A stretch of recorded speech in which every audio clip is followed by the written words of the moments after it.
Ini harusnya kita sebagai pengikutnya menjaga kemurnian penyampaian Nabi SAW. Dan tidak boleh sama sekali berdusta atas nama beliau. Misal contoh masalah fisik tadi. Banyak orang yang berdusta nih. Saya melihat Rasulullah SAW dalam mimpi. Lalu wasiatnya begini. Dan banyak orang yang menipu, subhanallah. Kalau saya ceritakan satu persatu mungkin Anda kaget mendengar. Gitu kan. Bagaimana ada orang mengaku mimpi Nabi SAW lalu dia mengatakan kepada pengikutnya dalam pemahaman mengaku Islam. Lalu mereka mengatakan, dia mengatakan, dan kalian diperintahkan untuk memberikan kepada saya zakat kalian, harta kalian. Karena saya pemimpin kalian yang akan menyelamatkan kalian ke surga. Dusta atas nama Nabi SAW. Membawa nama Nabi, bohong ini. Gimana caranya? Ini nggak mungkin terjadi, gitu kan? Banyak juga orang yang dusta melihat Nabi SAW lalu mengatakan, diwasiatkan kepada saya untuk begini dan untuk begitu. Tapi wasiat-wasiatnya ini semuanya, wasiatnya tidak benar, gitu kan? Karena diikuti, kalau tidak disebarkan maka akan kena bala, kena musibah. Nabi SAW sendiri pada saat menyampaikan hukum agama kepada sahabat-sahabatnya tidak pernah mengikutkan kepada mereka, kalau kalian tidak sebarkan kalian akan diazab. Seketika harus sekarang sebarkan. Nabi SAW dengan baik menyampaikannya, gitu kan. Ini semua adalah hal-hal yang dusta. Sampai saya pernah menemukan ada SMS waktu itu ya, belum ada WhatsApp beberapa tahun yang lalu. Kemudian masuk dari penjaga kuburan Nabi SAW yang katanya mimpi, kemudian harus begini, harus begitu, harus begini, tanda-tanda kiamat sudah dekat, macam-macam, gitu kan. Dipaparkan kepada para ulama-ulama di Saudi, ditelusurin ternyata ini kedustaan, tidak pernah ada informasi itu, dibuat oleh sebagian orang. Bahkan tidak ada orang itu, ya. Orang yang dikatakan ini adalah penjaga kuburannya Nabi SAW segala. Lalu dibantah oleh para ulama, ini tidak benar, ini bahaya sekali, berdusta. Untuk apa? Untuk tenar gara-gara itu. Begitu pula dengan perkataan, perbuatan dan pernyataan dan persetujuan. Seperti perkataan banyak orang dusta nih. Rasulullah SAW bersabda, dan omongannya itu seperti betul Nabi sedang ngucapin. Ini bahaya nih, nggak boleh nih. Saya pernah dengar ada seorang khatib dari atas mimbar lalu dia mengatakan di bulan Sya'ban Rasulullah SAW menyuruh kita menaikkan nafkah buat istri. Subhanallah, hadis ini tidak ada sama sekali disebutkan oleh Nabi SAW.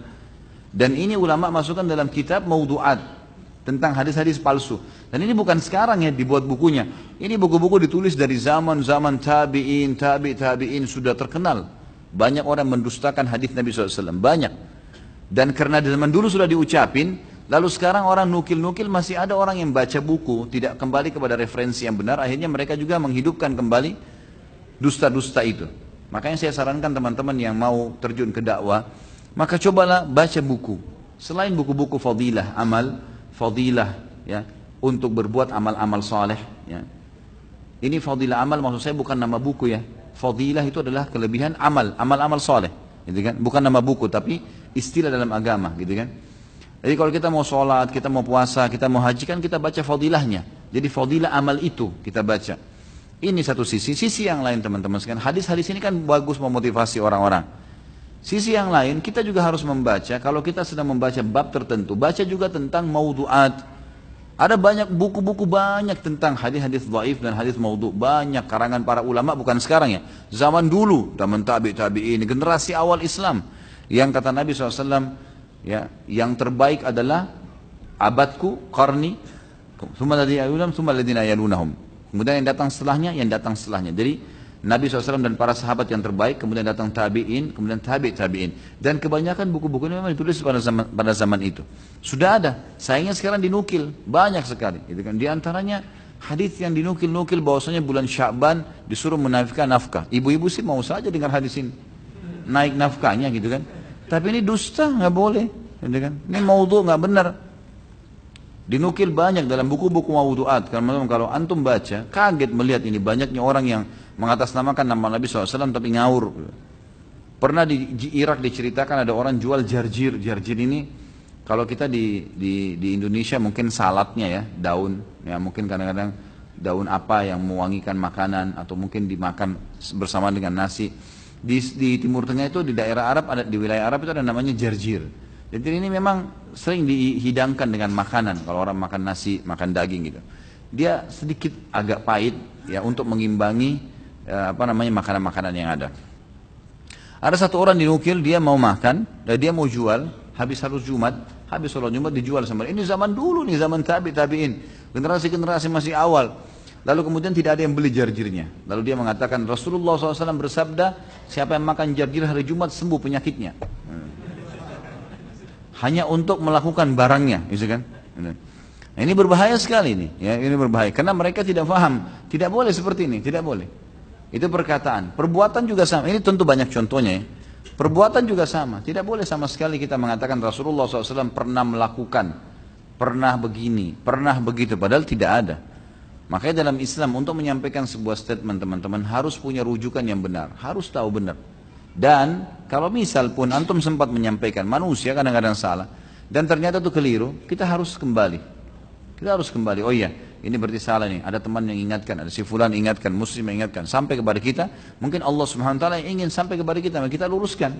Jangan fanatik dengan kesalahan, gitu kan? Begitu pula dengan persetujuan Nabi SAW, ini hanya terjadi pada masa Nabi SAW hidup. Jangan dibuat-buat sekarang. Ini nggak boleh sama sekali ditambah-tambah teman.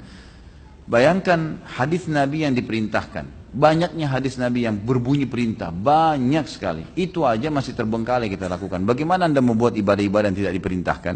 Ini nggak boleh. Termasuk orang-orang yang menghidupkan bid'ah-bid'ah, lawan daripada sunnah Nabi SAW. Mereka sebenarnya tanpa sadar, mereka sedang, ya, kalau mereka hidupkan, apalagi ini memang tidak ada sama sekali dasarnya. Seperti mereka sedang mendustakan atas nama Nabi SAW. Nabi tidak pernah lakukan, nggak apa-apa. Loh, Rasulullah tidak pernah contohkan, nggak masalah. Yang penting baik. Jadi akhirnya seakan-akan mendustakan Nabi SAW. Nabi sudah bilang, man ahdatha fi amrina hadza ma laysa minhu fa huwa raddun aw mardud. Siapa yang buat-buat ibadah yang tidak kami contohkan maka akan ditolak atau tertolak. Nabi SAW sudah ucapkan, kiai dan gurumu sudah ucapkan, sudah selesai. Berhenti sampai di situ. Jadi jangan hanya karena malu dengan orang, mengarang-ngarang sembarangan, ini nggak boleh. Saya pernah lihat cuplikan ada satu, Allahu alam, ini gelar ustadz didapat dari mana saya nggak tahu. Tapi muncul di layar TV yang dianggap TV Islam. Kemudian ditanya oleh pembawa acaranya, masalah akikah. Boleh akikah? Akikah itu dengan apa Ustaz? Dengan hewan apa saja, dia bilang. Loh, bukannya harus dengan kambing. Lah iya, kambing boleh. Terus ada hewan lain. Loh, makin besar hewannya makin besar pahalanya. Jadi boleh sapi, boleh unta, boleh jerapah, boleh gajah mungkin juga boleh. Dia nggak bilang gajah, tapi mungkin saya pikir ini kalau dibilang gajah mungkin dia bilang juga boleh, gitu kan? Padahal gajah itu bertaring, gitu kan? Ini dari mana dalilnya? Siapa yang ngajarin kamu tuh sapi bisa untuk akikah? Nabi SAW tentuin, sebutin 2 ekor kambing atau domba kalau laki-laki, anak laki-laki, dan 1 ekor kalau anak perempuan. Penyebutan lafadznya jelas. Teman-teman, nas itu adalah lafadz ayat atau lafadz hadis. Kalau sudah sarih, udah jelas, nggak ada samar di situ, udah nggak perlu antum tambah-tambahin lagi, udah dijelasin. Yang mungkin butuh interpretasi adalah sesuatu yang belum jelas, mungkin masih samar, kita nggak tahu. Dicarilah pendapat para ulama dalam pemahaman masalah itu. Tapi kalau sudah jelas nggak boleh sama sekali ini. Dari mana anda mengarang-arangin? Islam ini, ada sabda Nabi SAW berbunyi, al-Islamu ya'lu wa la yu'la alai. Islam itu akan selalu tinggi dan tidak akan pernah terkalahkan. Kata ulama yang dimaksud adalah, Islam tidak akan pernah berubah. Islam tidak akan pernah terkalahkan. Akan selalu cocok hukum-hukumnya relevan dengan semua zaman dan waktu juga tempat. Asal murni. Diberikan kemurnian. Tapi murni betul-betul ayat hadis. Tapi kalau enggak jadi kacau semua ini. Saya temukan banyak keluhan para mu'allaf. Bagaimana mereka pada saat masuk Islam, lalu mereka masuk ke masjid kaum muslimin, mereka temukan sholat yang berbeda, mereka temukan baca Al-Quran yang berbeda, zikir yang berbeda, ya kan gitu. Kemudian ada acara-acara yang berbeda, ziarah kuburnya berbeda, dan seterusnya, banyak hal. Lalu mereka banyak bertanya, dan saya sempat salah satu orang yang ya mendengarkan itu, dan mereka mengatakan, bagaimana caranya memahami masalah ini? Saya bilang, Islam tidak pernah berubah. Tidak pernah berubah, dari zaman Nabi Muhammad SAW sampai hari kiamat. Asal memang anda belajar murni. Kembali kepada rujukannya, wahyu, Al-Quran dan Sunnah. Ada ayatnya, ada hadisnya, kerjakan. Tidak ada, jangan dibumbu-bumbuin. Udah, itu murni. Karena memang Allah SWT sudah menyempurnakan Al-Quran, sudah menyempurnakan juga ajaran Nabi Muhammad SAW. Sampai beliau bersabda, tidak ada sesuatu yang kalian butuhkan masuk ke surga, selamat dari neraka, kecuali sudah saya jelaskan. Buyyina lakum, sudah jelaskan, maka selesai. Nggak perlu ditambah-tambah lagi, nggak perlu dikurang-kurangin lagi. Kenapa anda terus masih mau ngotot gitu kan? Hati-hati teman-teman, berdusta atas nama Nabi Muhammad SAW, baik dengan cara sengaja tadi, dengan masalah fisik, melihat Nabi, mimpi, dusta, atau perkataan beliau dikarang-karang, perbuatan beliau dikarang-karang, atau persetujuan Nabi SAW dikarang-karang, maka ini berbahaya. Kita dengarkan apa Imam Az-Zahabi mengatakan, dosa besar ke-9, dusta atas nama Nabi Muhammad SAW. Sekelompok ulama berpendapat bahwa berdusta atas nama Rasulullah SAW adalah kufur yang dapat mengeluarkan pelakunya dari agama Islam. Kalau sengaja, jelas-jelas Nabi nggak bilang, dia juga nggak ada ilmunya, ya. Kemudian dia katakan Rasulullah bersabda dusta, Nabi Muhammad berkata, ini berarti sudah luar biasa, bahaya sekali. Makanya Imam Ahmad rahimahullah pernah sama Yahya bin Ma'in, dua ulama hadis yang terkenal, mereka bersahabat di masa mudanya sampai akhir-akhir hidup. Akhir itu tentu ada perselisihan terjadi, tapi yang jelas dua orang ini pernah satu kali datang ke Masjid Jami' di Baghdad, masjid agungnya ya, masjid agungnya Baghdad. Mereka masuk lalu mereka temukan ada satu orang habis sholat duhur, lalu kemudian menyampaikan, saya telah mendengar dari Ahmad bin Hanbal, dari fulan, dari sahabat, dari Rasulullah SAW, Rasulullah bersabda begini. Saya mendengar dari Yahya bin Ma'in, dari fulan, dari sahabat Nabi, dari Rasulullah SAW bersabda begini. Ahmad bin Hanbal dan Yahya bin Ma'in tiap hari punya pengajian, dan dia tahu wajah-wajah orang yang biasa hadir. Saya kadang-kadang kalau di pengajian, mungkin di antara ikhwah-ikhwah saya banyak yang sudah saya tahu wajahnya karena sering kita lihat, gitu. Maka dia tahu ini orang nggak pernah kelihatan di pengajiannya. Kok bisa dia mengaku murid? Karena ini menukil sanad, harus orang yang hafal benar-benar nih, dari fulan. Kata Ahmad bin Hanbal rahimahullah kepada Yahya bin Ma'in, kau kenal nggak orang ini? Enggak, kata Yahya bin Ma'in, saya nggak kenal. Kok bisa dia bawa nama kita nih? Nggak tahu. Ayo kita tanya deh, dekatin.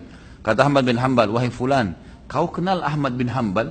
Iya, saya kenal, guru saya. Baik, kata Yahya bin Ma'in, kau kenal Yahya bin Ma'in? Dia bilang, iya saya kenal, guru saya. Kata Ahmad bin Hanbal, saya Ahmad bin Hanbal, ini Yahya bin Ma'in, kami nggak kenal kamu. Betul-betul begitu. Terus dia pucat, dalam riwayat ini, dalam kisah ini dikatakan, kemudian dia untuk membela dirinya, ini kebanyakan orang begini nih, hanya urusannya kena urusan dunia nih, masalah duit, masalah nama, dan seterusnya.